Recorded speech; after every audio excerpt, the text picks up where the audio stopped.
ശ്വാസം നേടാം. ഹൃത്തിനുള്ളിൽ ജീവൻ നൽകും വചനം, തിരുവചനം. പിതാവിൻ്റെയും പുത്രൻ്റെയും പരിശുദ്ധാത്മാവിൻ്റെയും നാമത്തിൽ ആമേൻ. പ്രിയപ്പെട്ട ദൈവമക്കളെ, ഷാലോം ടിവിയിലൂടെ തിരുവചനം ശ്രവിക്കുവാൻ ദൈവം നമ്മളെ ഒരുക്കിയിരിക്കുകയാണ്. തിരുവചനം ശ്രവിക്കുന്ന നിങ്ങളെല്ലാവരെയും ദൈവം സമൃദ്ധമായി അനുഗ്രഹിക്കട്ടെ എന്ന് ഞാൻ പ്രാർത്ഥിക്കുന്നു. സഭയുടെ കൂട്ടായ്മയെക്കുറിച്ചും ജീവിതത്തെക്കുറിച്ചും സംസാരിക്കുവാൻ ഞാൻ ആഗ്രഹിക്കുകയാണ്. എനിക്ക് വളരെ ഇഷ്ടപ്പെട്ട ഒരു തിരുവചന ഭാഗമാണ് പഴയ നിയമത്തിൽ എസെക്കിയേൽ പ്രവാചകൻ്റെ പുസ്തകം 37-ാം അധ്യായം 1 മുതലുള്ള തിരുവചനങ്ങൾ. ദൈവമായ കർത്താവ് എസെക്കിയേൽ പ്രവാചകനെ അസ്ഥികൾ നിറഞ്ഞ ഒരു താഴ്വരയിൽ കൊണ്ടുവന്ന് നിർത്തി. പ്രവാചക, ഈ അസ്ഥികൾക്ക് ജീവിക്കാനാകുമോ? പ്രവാചകൻ്റെ മറുപടി, ദൈവമേ, അങ്ങേക്കറിയാം. ദൈവം പ്രവാചകനോട് പറഞ്ഞു, ഈ അസ്ഥികളോട് പ്രവചിക്കുക. ദൈവത്തിൻ്റെ അരുളപ്പാട് സ്വീകരിച്ച് പ്രവാചകൻ അസ്ഥികളോട് പ്രവചിക്കുകയാണ്.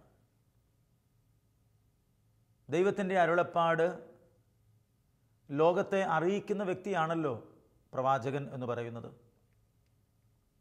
വരണ്ടുണങ്ങിക്കിടക്കുന്ന അസ്ഥിക്കൂട്ടം, പ്രതീക്ഷ നഷ്ടപ്പെട്ടു പോയ സമൂഹം, ഒരിക്കലും രക്ഷപ്പെടില്ല എന്ന് കരുതുന്നവർ, അവരെ ഒരുമിച്ച് കൂട്ടാനുള്ള വഴി എന്താണെന്ന് ആലോചിച്ച് ഭാരപ്പെടുന്ന വ്യക്തികൾ ഏറെയാണ്. ദൈവം വളരെ വ്യക്തമായി പറയുകയാണ്, പ്രവാചക, നീ അവരോട് ദൈവവചനം പറയുക. ചില കുടുംബങ്ങളിലെ മാതാപിതാക്കളും മക്കളും തമ്മിൽ ഭിന്നിച്ച് കഴിയുകയാണ്. അപ്പനൊരു വഴിയെ, അമ്മ വേറൊരു വഴിയെ, മക്കൾ 4 വഴിയെ. ആ കുടുംബത്തിലൊരു കൂട്ടായ്മയില്ല.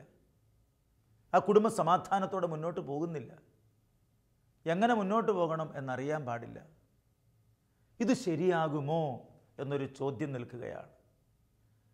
ഇതെങ്ങനെ ശരിയാവും, എങ്ങനെ ശരിയാകും എന്ന് ചിന്തിക്കുന്നവരോട് ദൈവം സംസാരിക്കുകയാണ്. ദൈവത്തിൻ്റെ വചനം പ്രസംഗിക്കുക, ദൈവത്തിൻ്റെ വചനം പ്രസംഗിക്കുക, ദൈവത്തിൻ്റെ വചനം കേൾക്കുക. തമ്പുരാൻ്റെ വചനം പ്രസംഗിക്കപ്പെടുന്ന സ്ഥലത്ത് നിങ്ങൾ പോവുക. അങ്ങനെ തമ്പുരാൻ്റെ വചനം ശ്രവിക്കുക. പ്രിയപ്പെട്ട ദൈവമക്കളെ, വരണ്ടുണങ്ങിയ അസ്ഥിക്കൂട്ടത്തോട് ദൈവത്തിൻ്റെ വാക്കനുസരിച്ച് പ്രവാചകൻ വചനം പ്രസംഗിച്ചപ്പോൾ ഒരു കിരികിരാ ശബ്ദം. വേറിട്ട് കിടന്നിരുന്ന അസ്ഥികളെല്ലാം ഓടുകയാണ്. കാലിൻ്റെ അസ്ഥി ഓടുന്നു, നട്ടെല്ലുകൾ ഓടുന്നു, കൈയുടെ അസ്ഥികൾ ഓടുന്നു, തലയോട്ടി ഓടുന്നു. ഏത് തലയിൽ നിന്നാണോ വേറിട്ട് പോന്നിരിക്കുന്നത് അതിനോട് ചേർന്ന് നിൽക്കാൻ വേണ്ടി ഓടുകയാണ്. ഈ അസ്ഥികളെല്ലാം ഓടി വന്ന് ഒരുമിച്ച് കൂടി ഒരസ്ഥിക്കോലമായി തീർന്നു. വീണ്ടും ദൈവം പ്രവാചകനോട് പറഞ്ഞു, സ്നായ്ക്കൾ വന്ന് പിടിക്കട്ടെ, മാംസം വന്ന് പിടിക്കട്ടെ. സ്നായ്ക്കൾ വന്ന് പിടിച്ച്, മാംസം വന്ന് പിടിച്ച് അതൊരു ശവക്കൂമ്പാരമായി തീർന്നിരിക്കുകയാണ്. ജീവനില്ലാത്ത മനുഷ്യ ശരീരത്തിൻ്റെ കൂമ്പാരം. ദൈവം വീണ്ടും പ്രവാചകനോട് പറഞ്ഞു, പ്രവാചക, 4 ദിക്കുകളിൽ നിന്ന് ജീവവായുക്കളോട് വീശുവാൻ പറയുക. ദൈവത്തിൻ്റെ അരുളപ്പാട് കേട്ട പ്രവാചകൻ 4 ദിക്കുകളിൽ നിന്ന് ജീവവായുക്കളോട് വീശുവാൻ ആവശ്യപ്പെടുകയാണ്. 4 ദിക്കുകളിൽ നിന്ന് ജീവവായുക്കൾ വന്ന് വീശുമ്പോൾ ജീവൻ അവരിൽ പ്രവേശിക്കുകയാണ്. അവരെഴുന്നേറ്റ് ഒരു വലിയ സൈന്യമായി എഴുന്നേറ്റു നിൽക്കുകയാണ്. പ്രിയപ്പെട്ട ദൈവമക്കളെ, ഒരു സൈന്യമായി എഴുന്നേറ്റ് നിൽക്കുന്നു എന്ന് പറയുമ്പോൾ അതിനെ നയിക്കുവാൻ ഒരു നേതാവ് ഉണ്ട്. പുതിയ നിയമത്തിൻ്റെ കാഴ്ചപ്പാടിലേക്ക് നാം കടന്നു വരുമ്പോൾ എഫെസോസ് ലേഖനത്തിൻ്റെ 2-ാം അധ്യായം 20-ാം വാക്യത്തിൽ നാം ഇങ്ങനെ വായിക്കും: അപ്പസ്തോലന്മാരും പ്രവാചകന്മാരുമാകുന്ന അടിത്തറമേൽ പണിതുയർത്തപ്പെട്ടവരാണ് നിങ്ങൾ. ഈ അടിത്തറയുടെ മൂലക്കല്ല് ക്രിസ്തുവാണ്. നമ്മൾ സാധാരണ മനുഷ്യരല്ല, ക്രിസ്തുവാകുന്ന മൂലക്കല്ലിൽ പണിത് ഉയർത്തപ്പെട്ടവരാണ് നാം. നമ്മുടെ മൂലക്കല്ല് ക്രിസ്തുവാണ്. അപ്പോൾ നമ്മുടെ ചിന്ത, നമ്മുടെ കാഴ്ചപ്പാട്, നമ്മുടെ മനോഭാവം ഒക്കെ ക്രിസ്തുവിനെ കേന്ദ്രീകരിച്ചുള്ളതായിരിക്കണം. ക്രിസ്തുവിനെ കേന്ദ്രമാക്കി വേണം നാം ചിന്തിക്കാൻ. നമ്മുടെ ജീവിതത്തിൽ ഒരു പ്രശ്നമുണ്ടാകുമ്പോൾ ക്രിസ്തുവാണെങ്കിൽ ആ പ്രശ്നത്തെ എങ്ങനെ കൈകാര്യം ചെയ്യും? ക്രിസ്തു ഈ വിഷയത്തെ എങ്ങനെ കൈകാര്യം ചെയ്യും? ക്രിസ്തുവിനെ സ്വന്തമാക്കിയിട്ടുള്ള ആളുകൾ എങ്ങനെയായിരിക്കും ആ പ്രശ്നത്തെ കൈകാര്യം ചെയ്യുന്നത്? അപ്പം യേശുക്രിസ്തു എന്ന അടിസ്ഥാനത്തിന്മേൽ പണിതപ്പെട്ടവരാണ് നമ്മൾ എന്ന കാര്യം നാം മറക്കരുത്. 1 കൊരിന്തോസ് 3-ാം അധ്യായം 11-ാം വാക്യത്തിൽ നാം ഇങ്ങനെ വായിക്കുകയാണ്: യേശുക്രിസ്തു എന്ന അടിസ്ഥാനം സ്ഥാപിക്കപ്പെട്ട് കഴിഞ്ഞു. അടിസ്ഥാനം സ്ഥാപിക്കപ്പെട്ടു കഴിഞ്ഞു. ആ മൂലക്കല്ലിൽ, ആ അടിസ്ഥാനത്തിൽ പണിതുയർത്തപ്പെട്ടവരാണ് നമ്മൾ. സഭ ക്രിസ്തുവിലാണ്. അതുകൊണ്ട് ഈ സഭ വിട്ട് വേറൊരു സഭ ചിന്തിക്കാൻ പോലും പറ്റുകയില്ല. പ്രിയരെ, എങ്ങനെയാണ് നമുക്കങ്ങനെ ചിന്തിക്കാനായിട്ട് സാധിക്കുന്നത്? എൻ്റെ വീട് വിട്ട് ഞാനൊരു വീട്ടിൽ വിരുന്നിന് പോയാൽ ഞാൻ എന്നും ഒരു വിരുന്നുകാരനായിട്ട് മാത്രമേ ആ വീട്ടിൽ താമസിക്കാനായിട്ട് എനിക്ക് പറ്റുകയുള്ളൂ. അവിടുത്തെ പല വസ്തുക്കളുടെ മേൽ എനിക്ക് അവകാശമില്ല. എന്നാൽ ഞാൻ സഭയിലായിരിക്കുന്നിടത്തോളം കാലം എനിക്ക് അവകാശമുണ്ട്. അവകാശത്തോടെ എനിക്ക് സ്വീകരിക്കാനായിട്ട് പറ്റും. അവകാശം ചോദിച്ച് സ്വന്തമാക്കാനുള്ള വിളി ദൈവം നമുക്ക് തന്നിട്ടുണ്ട്. ഈശോ ഒരിക്കൽ നായിൻ പട്ടണത്തിലൂടെ കടന്നു പോകുമ്പോൾ ഒരു സ്ത്രീ വന്നിട്ട് പറയുകയാണ്, എൻ്റെ മകനെ സുഖപ്പെടുത്തണം. കർത്താവ് പറഞ്ഞു, മക്കൾക്കുള്ള അപ്പമെടുത്ത് നായ്ക്കൾക്ക് കൊടുക്കാറില്ല. ഇത് മക്കൾക്ക് അവകാശപ്പെട്ട അപ്പമാണ്, ഇത് നായ്ക്കൾക്ക് കൊടുക്കാറില്ല.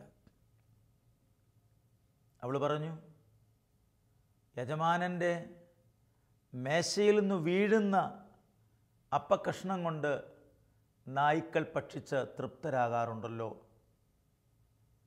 അതുകൊണ്ട് അതെനിക്ക് വേണം എന്ന് അവൾ അവകാശപ്പെടുകയാണ്. മക്കൾക്കുള്ളത് വേണ്ട, മേശയിൽ നിന്ന് താഴെ വീഴുന്നതിന് എനിക്ക് അവകാശമില്ലേ? അവൾ ഒരു അവകാശം ചോദിക്കുകയാണ്. ക്രിസ്തുവിനോട് അവകാശം ചോദിക്കാൻ നമുക്ക് സ്വാതന്ത്ര്യമുണ്ട്. ക്രിസ്തു അവളുടെ വിശ്വാസം കണ്ട് അവളെയും കുഞ്ഞിനെയും അനുഗ്രഹിക്കുകയാണ്. മക്കളെങ്കിൽ അവകാശികളുമാണ്. യഹൂദന്മാർ ദൈവത്തിൻ്റെ സ്വന്തം ആളുകളും വിജാതീയർ നരകത്തിൽ വിറകുണ്ടാക്കാനുള്ള വിറകുകളാണ് എന്ന് ചിന്തിക്കുന്നവരായിരുന്നു യഹൂദന്മാർ. ഈ യഹൂദന്മാർ വിജാതീയരെ നായ്ക്കൾ എന്നാണ് വിളിച്ചിരുന്നത്. അതുകൊണ്ടാണ് ഈ കാനാങ്കാരി സ്ത്രീയോട് കർത്താവ് ഇപ്രകാരം പറഞ്ഞത്, മക്കൾക്കുള്ള അപ്പമെടുത്ത് നായ്ക്കൾക്ക് കൊടുക്കാറില്ലല്ലോ. അത് ഈശോ സംസാരിക്കുന്നത് ആ കാനാങ്കാരി സ്ത്രീയോടല്ല, സംസാരിക്കുന്നത് ആരോടാണ്? കൂടി നിൽക്കുന്ന യഹൂദന്മാരോട് തന്നെയാണ്. അവരുടെ തലയ്ക്കകത്ത് ഒരു വെളിച്ചം കിട്ടേണ്ടിയിരിക്കുന്നു. പ്രിയപ്പെട്ട ദൈവമക്കളെ, ഏത് പ്രതികൂലമായ സാഹചര്യത്തിലും എന്ത് എതിർപ്പുകളുണ്ടായാലും നാം ദൈവത്തിൽ ആശ്രയിക്കണം എന്നാണ് അതിൻ്റെ അർത്ഥം. അതുകൊണ്ട് ക്രിസ്തു എന്ന അടിത്തറമേൽ പണിതുയർത്തപ്പെട്ടവരാണ് നാം. നമ്മൾ അവകാശികളാണ് എന്ന കാര്യം മറക്കരുത്. സഭ എന്ന് പറയുന്നത് തന്നെ യേശുക്രിസ്തുവിൻ്റെ ശരീരമാണ്. 1 കൊരിന്തോസ് 12-ാം അധ്യായം 27-ാം വാക്യം, നിങ്ങൾ ക്രിസ്തുവിൻ്റെ ശരീരവും ഓരോരുത്തരും അതിലെ അവയവങ്ങളുമാണ്. ക്രിസ്തുവിൻ്റെ ശരീരമാണ് സഭ. നമ്മൾ അവയവങ്ങളുമാണ്.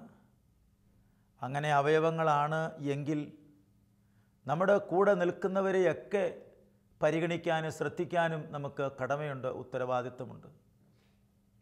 കണ്ണിനെ പറയാൻ പറ്റുമോ എനിക്ക് ചെവിയുടെ ആവശ്യമില്ലെന്ന്? ചെവിക്ക് പറയാൻ പറ്റുമോ കൈയുടെ ആവശ്യമില്ലെന്ന്? കൈക്ക് പറയാൻ പറ്റുമോ കാലിൻ്റെ ആവശ്യമില്ല എന്ന്? അപ്പോൾ പ്രിയപ്പെട്ട ദൈവമക്കളെ, എനിക്ക് അവനെ കൊണ്ട് ആവശ്യമില്ല, അപ്പനെ കൊണ്ട് ആവശ്യമില്ല, അമ്മയെ കൊണ്ട് ആവശ്യമില്ല, അയൽക്കാരെയും കൊണ്ട് ആവശ്യമില്ല, എനിക്കാരെയും ആവശ്യമില്ല എന്ന് പറഞ്ഞ് ജീവിക്കാൻ സഭയിൽ അംഗമായിരിക്കുന്ന ഒരു വ്യക്തിക്ക് സാധിക്കുകയില്ല. ഒരിടവകയിൽ ഒരു വികാരിച്ചൻ വന്നപ്പോൾ ആ വികാരിച്ചൻ ഒരു തീരുമാനമെടുത്തു. നമ്മുടെ ഇടവകയിൽ ഓലമേഞ്ഞ വീടുകളെല്ലാം പൊളിച്ചു മാറ്റി നല്ല വീട് പണിയണം, അതിന് ഇടവകക്കാർ സഹകരിക്കണം. അങ്ങനെ ആ ഇടവകയിലെ ഓല വീടുകളെല്ലാം മാറ്റി വാർക്കാൻ പറ്റുന്നത് വാർത്തു, ഓടിടാൻ പറ്റുന്നത് ഓടിട്ടു. ആ ഇടവകയിലെല്ലാം നല്ല വീടുകൾ.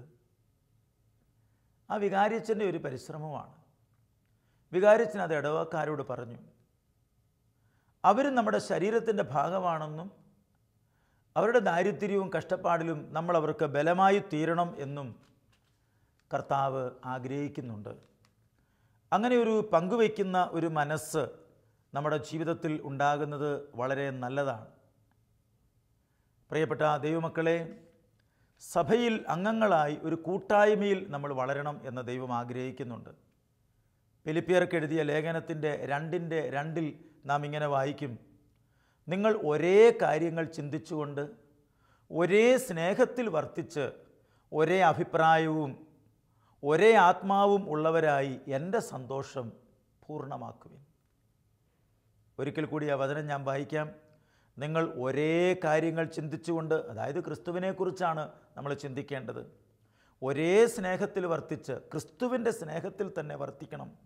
ഒരേ ആത്മാവും ഒരേ അഭിപ്രായവുമുള്ളവരായി എൻ്റെ സന്തോഷം പൂർണ്ണമാക്കുവിൻ. ഞാനൊരു ക്രിസ്ത്യാനിയാണെങ്കിൽ തീർച്ചയായിട്ടും ക്രിസ്തുവിൻ്റെ സ്വഭാവവുമായി എനിക്ക് ബന്ധമുണ്ടാകണം. ക്രിസ്തുവിനെ ഞാൻ ദൈവമായിട്ട് അംഗീകരിച്ചിട്ടുണ്ടെങ്കിൽ ആ ദൈവത്തിൻ്റെ ഗുണഗണങ്ങൾ വിശുദ്ധ ബൈബിളിൽ നമ്മൾ വായിക്കുന്നുണ്ട്. യേശുക്രിസ്തുവിൻ്റെ ഗുണഗണങ്ങളെക്കുറിച്ച് ബൈബിൾ പറയുന്നുണ്ട്. അപ്പോൾ പ്രിയപ്പെട്ട ദൈവമക്കളെ, നമ്മുടെ ജീവിതത്തിലും ആ യേശുവിൻ്റെ ഗുണഗണങ്ങൾ ഉണ്ടാകാൻ ആഗ്രഹിക്കണം. അങ്ങനെയാണ് നമ്മൾ വളരേണ്ടത്. അങ്ങനെയാണ് നമ്മൾ കൃപയിൽ ജീവിക്കുന്നത്. അതുകൊണ്ട് ഒരേ ഒരു സ്നേഹം, അത് ക്രിസ്തുവിൻ്റെ സ്നേഹമാണ്. ഒരേ ആത്മാവ്, അത് ക്രിസ്തുവിൻ്റെ ആത്മാവാണ്. ഒരേ ഒരു ചൈതന്യം, അത് ക്രിസ്തുവിൻ്റെ ചൈതന്യമാണ്. ആ സ്നേഹത്തിലും ഐക്യത്തിലുമാണ് നാം വളരേണ്ടത്. 1 കൊരിന്തോസ് 1-ാം അധ്യായത്തിൻ്റെ 10-ാം വാക്യത്തിൽ നാം ഇങ്ങനെ വായിക്കും, നിങ്ങൾ സ്വരച്ചേർച്ചയോടും ഐക്യത്തോടും ഏക മനസ്സോടും ഏക അഭിപ്രായത്തോടും കൂടെ വർത്തിക്കുക. സ്വരച്ചേർച്ചയുള്ളവരായിരിക്കണം നമ്മൾ. വെറുതെ തർക്കിക്കാനും വഴക്കുണ്ടാക്കാനും ബഹളമുണ്ടാക്കാനും, ഒരു തൂണിൻ്റെ പേരിൽ, ഒരു ഭിത്തിയുടെ പേരിൽ, ഒരു മതിലിൻ്റെ പേരിൽ തർക്കമുണ്ടാക്കുക, ബഹളമുണ്ടാക്കുക,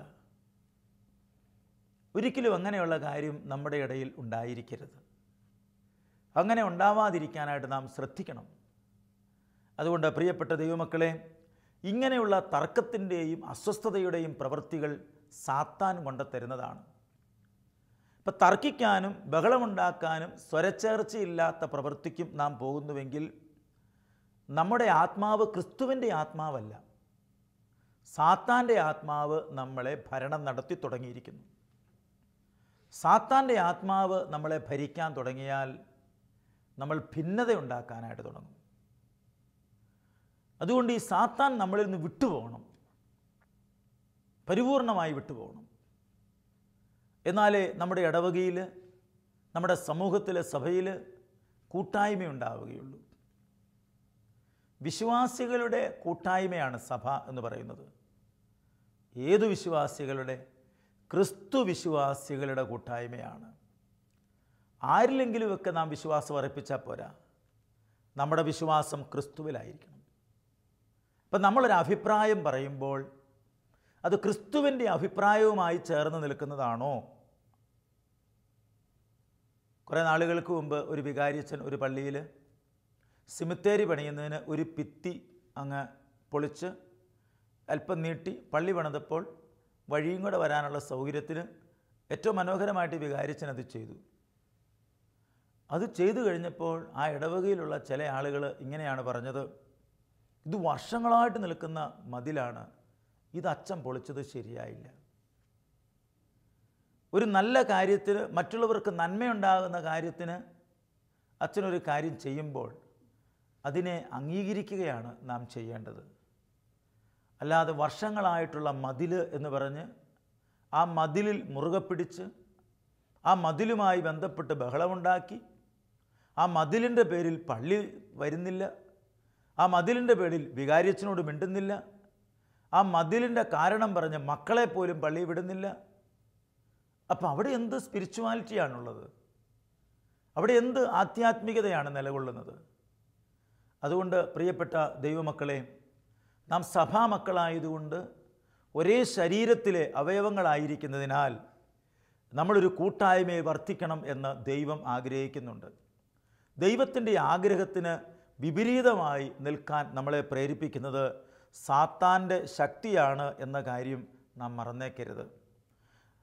ഹെബ്രായർക്ക് എഴുതിയ ലേഖനത്തിൻ്റെ 10:25 നാം വായിക്കും, ചിലർ സാധാരണയായി ചെയ്യാറുള്ളതുപോലെ നമ്മുടെ സഭാ യോഗങ്ങൾ നാം ഉപേക്ഷിക്കരുത് എന്ന് പറഞ്ഞാൽ ഞായറാഴ്ച കുർബാന, ഇടദിവസങ്ങളിലുള്ള കുർബാന, അങ്ങനെ ആ ഇടവകയിൽ ഒത്തുചേരുന്ന നമ്മുടെ കൂട്ടായ്മ ഒഴിവാക്കരുത്.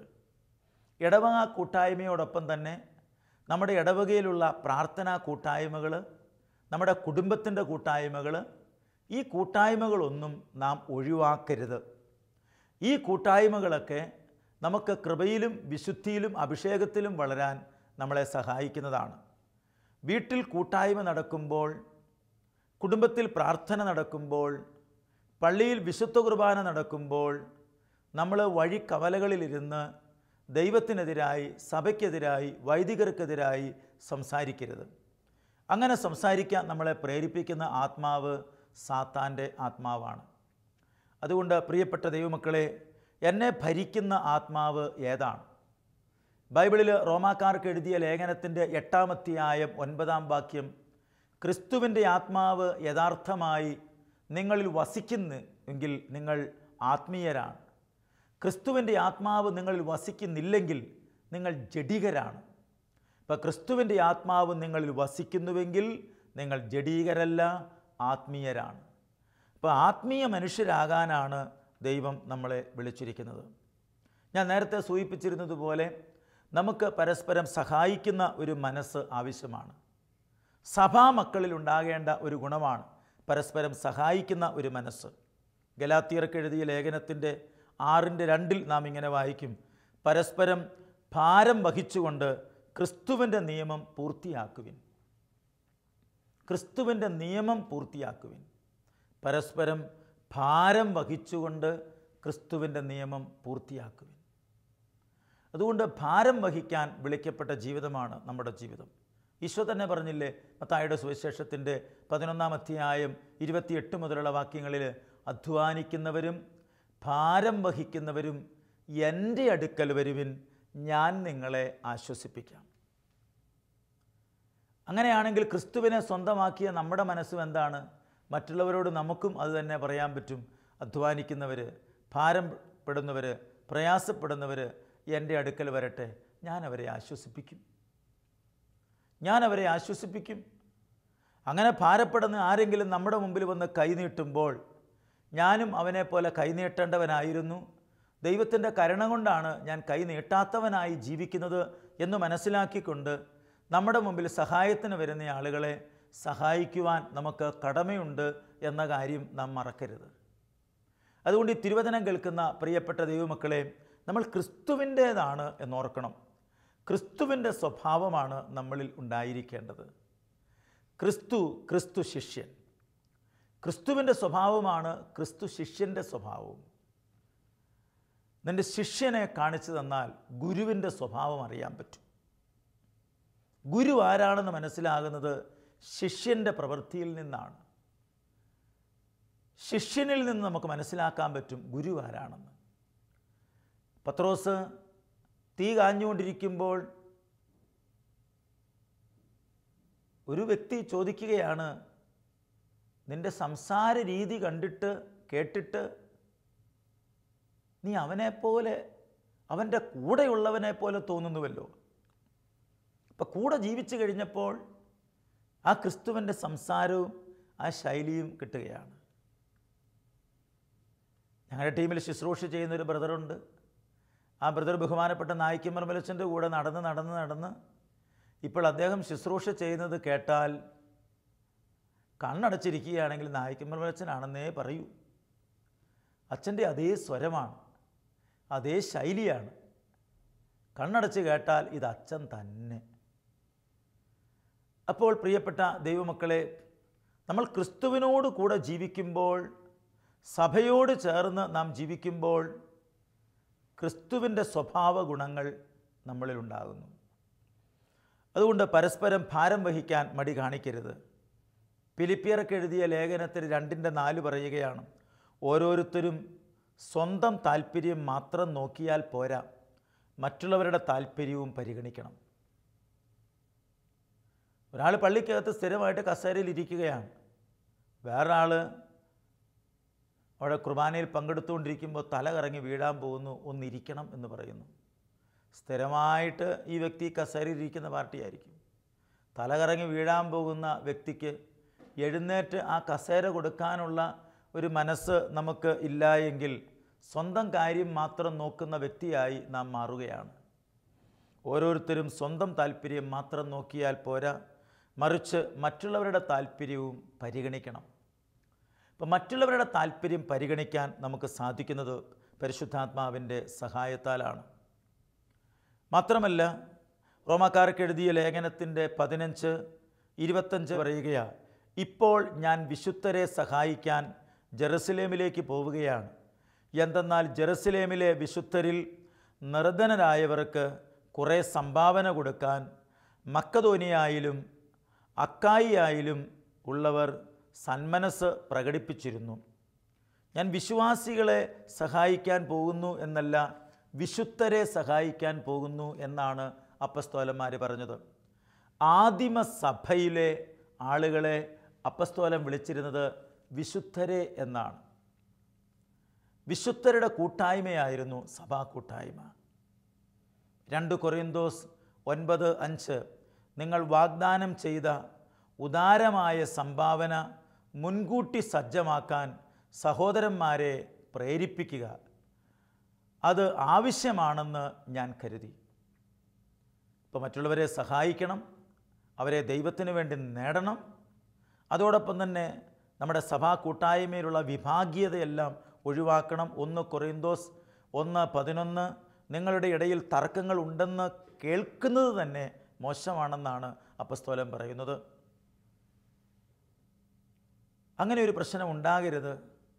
തർക്കങ്ങളുള്ളതെല്ലാം പരിഹരിച്ച് സമാധാനത്തോടെ ജീവിക്കാൻ കർത്താവ് നമ്മളെ വിളിച്ചിരിക്കുകയാണ്.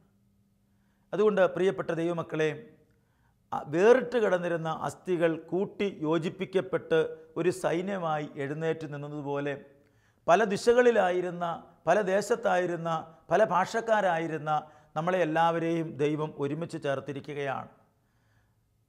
പരിശുദ്ധ മാർപ്പാപ്പ ഒരു കാര്യം പറഞ്ഞാൽ അതുപോലെ അനുസരിക്കാൻ തക്ക വിധത്തിൽ, മാർപ്പാപ്പയെ നമ്മളാരും എല്ലാവരും ഒന്നും കണ്ടിട്ടുണ്ടാവുകയില്ല, ഫോട്ടോയിലും മറ്റും അടുത്ത് നമുക്ക് പരിചയമൊന്നുമില്ല, എങ്കിലും മാർപ്പാപ്പ പറയുമ്പോൾ നമ്മളത് കേൾക്കുന്നു. അങ്ങനെ ഒരു കൂട്ടായ്മയുടെ ഐക്യം ദൈവം നമുക്ക് തന്നിട്ടുണ്ട്. വർഷങ്ങളായിട്ട്, നൂറ്റാണ്ടുകളായിട്ടുള്ള ഈ ഐക്യം, ആ ഐക്യത്തിൽ നിന്ന്, ആ കൂട്ടായ്മയിൽ നിന്ന് വേറിട്ട് പോകാതെ നമുക്കെന്നും ആ കൂട്ടായ്മയിൽ നിലനിൽക്കാൻ ആഗ്രഹിക്കാം. ക്രിസ്തുവിൻ്റെ ശരീരത്തെ നമുക്ക് പണിതുയർത്താം. അങ്ങനെ ദൈവരാജ്യം സ്ഥാപിക്കുന്നവരായി, ദൈവരാജ്യം പണിയുന്നവരായി നമുക്ക് മാറാം. ക്രിസ്തുവിന് വേണ്ടി നമുക്ക് ജീവിതം സമർപ്പിക്കാം. നമുക്ക് പ്രാർത്ഥിക്കാം. പിതാവും പുത്രനും പരിശുദ്ധാത്മാവുമായ ത്രിയേക ദൈവമേ, അങ്ങാകുന്ന മൂലക്കല്ലിൽ പണിയപ്പെട്ടവരാണ് ഞങ്ങൾ ഓരോരുത്തരും. ഞങ്ങൾ പണിതുയർത്തപ്പെട്ടിരിക്കുന്നത് അങ്ങിലായതുകൊണ്ട് ഈ ലോക ജീവിതത്തിൽ നിന്ന് പരിപൂർണമായി വിട്ടുനിന്നുകൊണ്ട് ക്രിസ്തുവിന് വേണ്ടി മാത്രം ജീവിക്കാനുള്ള മനസ്സും മനോഭാവവും ഞങ്ങൾക്ക് തരണമേ. അനേകരെ ഈശോയ്ക്ക് വേണ്ടി നേടിയെടുക്കുവാനുള്ള കഴിവ് ഞങ്ങൾക്ക് നൽകണമേ എന്ന് പ്രാർത്ഥിക്കുന്നു. അതിനുള്ള വരവും കൃപയും തരണമേ. നിത്യം പിതാവും പുത്രനും പരിശുദ്ധാത്മാവുമായ സർവേശ്വര എന്നേക്കും. ആമേൻ.